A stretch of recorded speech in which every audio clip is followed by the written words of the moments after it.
আপনাদের সবার সঙ্গে দেখা হলে বসতে পারলে আমার কাছে খুব ভালো লাগে, মনে সাহস পাই। কারণটা পরিষ্কার, কারণ এই সরকারের জন্ম হয়েছে ঐক্যের মাঝখানে, ঐক্যর দ্বারা এটা সৃষ্টি। যখন আমরা নিজেরা নিজেরা কাজ করি, ওটা হঠাৎ দেখি একা পড়ে গেছে, আশেপাশে কেউ নাই আপনারা, তখন একটু দুর্বল মনে করি। যখন আবার সবাই একসঙ্গে হন আপনারা, আবার মনের মধ্যে সাহস আছে যে আমরা একতাবদ্ধভাবে আছি। একতাতেই আমাদের জন্ম, একতাতেই আমাদের শক্তি। যে লক্ষ্য নিয়ে, যে উদ্দেশ্য নিয়ে এই সরকার প্রতিষ্ঠিত হয়েছে, সেই সরকার রিজুবিনেটেড হয়, সবার সঙ্গে দেখলে প্রাণ সঞ্চার হয়। মাঝখানে একদিন ছাত্র এসে বলল যে তারা একটা ঘোষণা দেবে, প্রোক্লামেশন করবে, আমাকেও সেখানে থাকতে হবে। আমি বুঝতে চাইলাম কি প্রোক্লামেশন দিচ্ছে, বলল। আমি বললাম যে এটা হবে না, এটা হবে না, আমার যাওয়াটাও হবে না, তোমাদেরও করা ঠিক হবে না। কারণ তোমরা যদি 5ই জুলাইতে ফিরে যেতে চাও,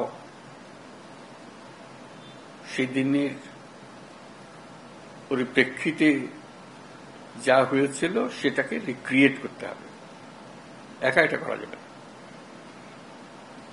ওই দিনের পুরো অনুভূতিটাই ছিল একতার অনুভূতি।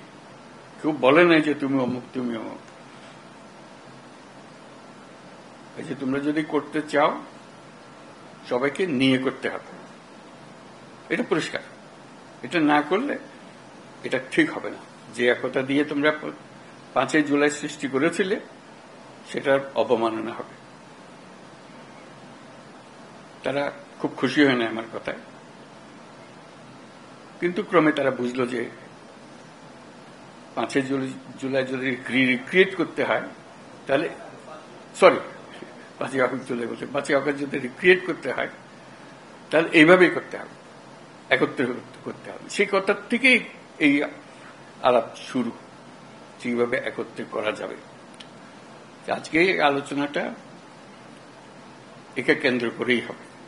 যেখানে আমরা ঐক্যবদ্ধভাবে এটা করতে পারবো না, তাহলে এটার উদ্দেশ্য ব্যাহত হলে এটার দরকারও নেই। আসলে দরকারটা হলো ওইটুকু স্মরণ করিয়ে দেবে যে আমি বললাম, আপনাদের দেখলে আমার মনে সাহস আসে, সবার মনে সাহস আসবে। সবাই যদি আমরা একত্রে যাই, সারা দেশ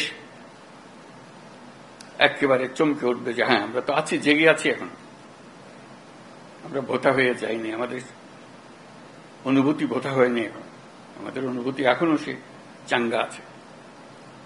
আমরা জাতি হিসেবে ঐক্যবদ্ধভাবে আছি। এবং আপনারা দোয়া করবেন, আমি যতদিন আছি এই একতা নিয়েই থাকব। কাজে সেই পথেই আমাদেরকে চলতে হবে। আমাদেরকে সেই সাহসটা আপনারা দেন যখন আমি আপনাদের সঙ্গে একত্রে বসি। আজকে খুবই সাহসী মনে হচ্ছে আপনাদেরকে দেখে, 5ই আগস্টের কথা স্মরণ করে, যে আমরা একতাবদ্ধভাবে আছি এবং কিভাবে সেই একতাকে মানুষের সামনে প্রকাশ করব, এই 5ই আগস্টকে রিক্রিয়েট করব, সেটি এখন আলাপের বিষয়বস্তু হবে। ধন্যবাদ আপনাদের সবাইকে আসার জন্য। এই যে বললো, আসার প্রক্রিয়ার মধ্যে যেহেতু তাড়াহুড়োর মধ্যে করতে হচ্ছিল, একটু এলোমেলো হয়ে গেছে, সেটার জন্য আপনারা মনে কষ্ট নেবেন না। কিন্তু আমরা যে বিষয়টা নিয়ে আলাপ করছি একটা গুরুত্বপূর্ণ বিষয়, এবং যদি সর্বসম্মতিক্রমে আমরা এর থেকে একটা দেশের সামনে আসতে পারি, দেশের জন্য ভালো, আন্তর্জাতিকভাবে অনেক ভালো। সবাই দেখবে যে এই জাতিকে বহু ঠুকরি হয়েছে, তো নড়ে না, স্থির হয়ে আছে, শক্ত হয়ে আছে। এটি হলো আসলে, সেটা আমরা সারা দুনিয়াকেও জানাতে চাই, আমাদের দেশবাসীকেও জানাতে চাই। আপনাদের আজকে আসার জন্য অসংখ্য ধন্যবাদ জানাচ্ছি।